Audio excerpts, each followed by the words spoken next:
All right, so I'm gonna do a little walkthrough for you. In this little closet to the east of the washroom is basically where that blue tape is. There's a light here.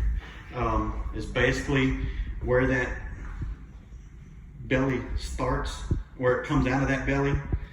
Okay, so we'll go back to the washroom.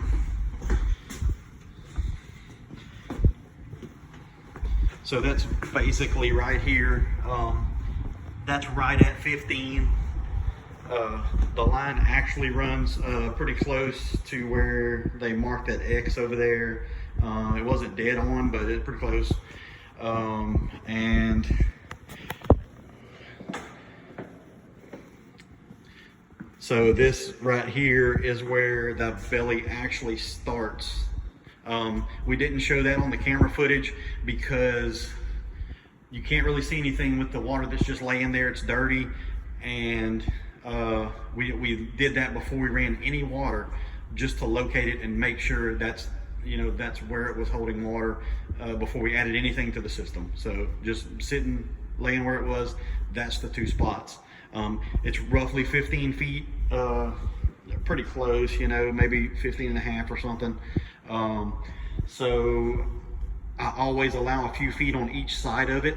The small hole that you saw first in the camera footage video is actually about a foot past the blue X. So, I mean, we're basically looking at 16 and a half.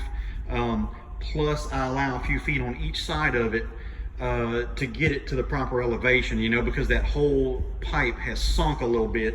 So we've got to bring all that back to the proper elevation. So it always takes a few feet on either side of the belly to make that happen. So that'll